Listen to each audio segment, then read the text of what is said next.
बात की जा रही है पिछड़ों के अंदर भी कि एक जाति विशेष ने आपका हक और अधिकार ले लिया, और जब आंकड़े निकालते तो हक और अधिकार के आंकड़े बिल्कुल ही अलग रहे। तो इस तरह की भ्रम भ्रांति पैदा कर हम लोगों को आपस के अंदर कैसे उलझा कर रखें, और चंद लोग इस व्यवस्था में कैसे हिस्सेदार में भागीदार। ये बात ढाणी ढाणी के अंदर जाकर हम लोगों के परिवार उन जातियों के बीच में ये बात फैलाई गई, साहब आप लोगों के साथ अन्याय किया जा। मैं उनसे निवेदन करना चाहता हूँ, ये सड़क बनी हुई है पूर्णिया के तले से 100 पदम सिंह सड़क के अंदर हेमाराम जी चौधरी साहब ने पूछा, ये फाटे किन बड़े लोगों के पास, किन की ढाणियों में, बड़े लोगों की ढाणियों के अंदर फाटे, वो फाटे किन बड़े लोगों के नहीं थे, वो दर्जी समाज के लोगों के थे। उनको भी हम लोग हमारे बराबर मानते हैं। मैं दुनिया को बताना चाहता हूँ, ये हम लोगों की सोच है, ये हम लोगों के काम है, पर सिर्फ हम लोगों के बीच में आपस के अंदर विवाद कैसे पैदा करें, दूरियां कैसे पैदा करें, उस मकसद से आज ये बातें हुई। क्या निराधार बातों के ऊपर हम लोगों को जाना चाहिए, नहीं जाना चाहिए, ये हम लोगों को फैसला करना चाहिए। और मैं आज मैं धन्यवाद देना चाहता हूं बाड़मेर लोकसभा संसदीय क्षेत्र को, जिन्होंने आप लोगों के भावनाओं के अनुरूप जो फैसला किया, उस फैसले के अंदर अपन सब लोगों की मदद करी। तो मैं आज बाड़मेर लोकसभा क्षेत्र के तमाम मतदाताओं को मैं बहुत बहुत धन्यवाद देना चाहता हूं इस अवसर पर कि उमेदवार राम जी बेनीवाल को वोट देकर जो अपनाइत की बात थी, धार के अंदर अपनापन की बात थी, जो आगे बढ़ने की बात थी, सबको लेकर आगे बढ़ने की बात थी, उसके साथ दिया। कुल तय दिल से बहुत बहुत धन्यवाद देना चाहता हूं मैं पूरे बाड़मेर लोकसभा क्षेत्र के लोग। विकास के अंदर हम सब लोगों की हिस्सेदारी और भागीदारी रही। विकास का माध्यम क्या है? विकास का माध्यम है पीने का पानी, बिजली, सड़क, स्वास्थ्य और शिक्षा। यह पहले कदम के अंदर विकास का सीढ़ी है। तो क्या ये हम लोग हासिल कर चुके हैं? नहीं, आज हम लोग वो भी हासिल नहीं कर चुके। कहीं बड़े शहर के अंदर 1 घंटा भी बिजली चली जाए तो त्राई त्राई मच जाती। जयपुर के अंदर थोड़ा बहुत भी पानी इकट्ठा हो गया, पूरी की पूरी व्यवस्था, अखबार भरे हुए हैं, टीवियां पूरी उनको दिखा दी है कि सड़क अगर थोड़ा सा खड्डा हो गया वहां तो भी उन लोग, वो तो लोग हैं, और हमारे लोग जो अपन लोग ढाणियों में रहते हैं, गाँव में रहते हैं, वो लोगों की श्रेणी में है या नहीं। सवाल सिर्फ इतना सा, आज स्कूलों के अंदर हम लोगों के अध्यापक उस अनुपात में है या नहीं है। आज राजस्थान के अंदर कई स्कूल इतनी हैं जिनकी अनुपात के अंदर हम लोगों से 10 गुना ज्यादा अध्यापक। फिर ये बात करनी, हक की बात करनी, अधिकार की बात करनी, उस हक और अधिकार के अंदर भी ये लोग उसका अर्थ अलग निकालते, एक लंबा संघर्ष करना पड़ता है। इस अवसर पर मैं उमेदवार राम जी बेनीवाल जी को भी ये कहना चाहता हूँ कि जो सहयोग आप लोगों को इस भावना से पुण्य के तला जी जड़ है, आप यहाँ से लेकर जिस मुकाम तक आप लोग पहुंचे हो, तो अब यह आने वाला सफर आसान नहीं। और आप लोगों से भी मैं निवेदन करना चाहता हूँ कि हम लोगों की ये सोच है कि अरे हमें मोटा मिनक बने, हम बड़े मोटा मिनक नहीं बने।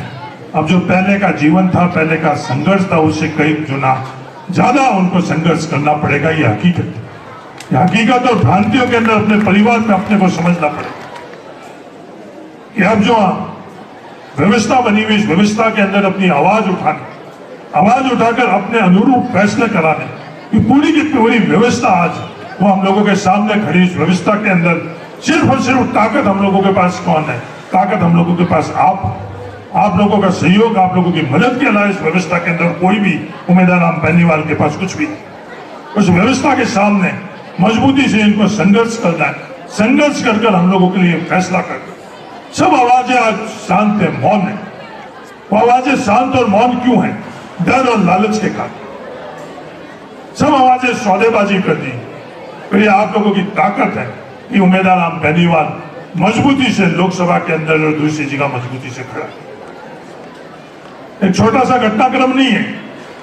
दवा के अंदर कल रुकना और उन लोगों के सामने खड़ा होना दुनिया को बहुत छोटा सा घटनाक्रम लग रहा है। जो मन से वह ताकत से उम्मीदवार राम बेनीवाल वहां खड़ा उन लोगों के साथ में, ये बहुत गहरी चीज है। इस चीज को समझने की आवश्यकता। सामने क्या व्यवस्था है, वो व्यवस्था आज तमाम जो 4 पंचायतों के जो किसान हैं उनको जो न्यूनतम आवश्यकता है जीवन जीने के लिए, वो न्यूनतम अधिकारों की वो लौंध चुकी है, तो कोई भी उनके साथ नहीं खड़ा। सिर्फ खड़ा कौन है? उम्मीदवार राम बेनीवाल। और किस कारण खड़ा है? वो आप लोगों के कारण खड़ा है। इन चीजों को समझने की आवश्यकता। जहां अन्याय हो रहा है, आवाजें दबाई जा रही है, किसी ने वोट दे दिया, तो उन लोगों के साथ किस तरह के कृत्य हो रहे हैं पिछले 3 महीनों में। अगर आप लोग घर साथ में रहोगे तो आपकी ताकत से उनके साथ न्याय कैसे हो सके, उस न्याय की लड़ाई उम्मीदवार राम बेनीवाल लड़ सकेगा, ये मैं आपको कहना चाहता हूं। अगर आप लोग ही चाहोगे कि हर व्यवहार के अंदर उम्मीदवार राम बेनीवाल यहाँ आई, हर आयोजन के अंदर आई, तो उम्मीदवार राम बेनीवाल जी आप लोगों के यहाँ आ जाएंगे और उस अन्याय के साथ लड़ाई के अंदर उम्मीदवार राम बेनीवाल कहीं ना कहीं अपनी ताकत और समय वो नहीं दे पाएगा अगर आप लोगों के बीच में, अपने परिवार के बीच में ये घूमते रहे। इस बात को आप लोगों को समझने की आवश्यकता। कई लोग ये बात करते हैं साहब फोन नहीं उठा पाते। एक लोकसभा संसद की क्या जिम्मेवारी है? अगर उस लोकसभा संसद की जिम्मेवारी तो हम लोग नहीं समझेंगे तो फिर अपने फोन तो पहले बहुत उठाते थे। आगे भी अगर अपन लोग सब मिलकर तय कर लें कि उम्मीदवार राम बेनीवाल जी फोन उठाएं तो सिर्फ और सिर्फ वो फोन ही उठाएंगे, किसी के कोई ओर बात नहीं देंगे। और जो जिम्मेवारी जिस कारण हम लोग, जिस वजह से, जिस मकसद से हमने लोकसभा का सदस्य बनाकर वहां भेजा, उसको अगर हम लोगों को हासिल करना पड़ेगा तो ये बातों के अंदर हम लोगों को नहीं पड़ना चाहिए। मैं आज आपके माध्यम से पूरे बाड़मेर लोकसभा क्षेत्र के मतदाताओं के, अपने परिवार के लोगों को ये कहना चाहता हूं, इस बात को आप लोग समझो। सिर्फ बोलना, उस बोलने से पहले कई चीजों का अध्ययन, क्योंकि एक लाइन भी अगर गलत बोल दी जाती है तो जो गंभीरता बात की है, जो वजन बात की है, वो वजन हम लोगों के बात में नहीं रहता है। इसलिए उम्मीदवार राम बेनीवाल अगर संसद के अंदर हम लोगों के लिए कुछ बात कह रहे हैं तो बात जरूर 2-3 मिनट की होगी। उस बात बोलने के लिए 2-3 घंटे लगाने पड़ते हैं, बात को समझने के लिए, बात के लिए पढ़कर और फिर ये बात को कहने के लिए। इन सब बातों को अगर अपन परिवार ही नहीं समझेंगे तो और कौन समझेगा?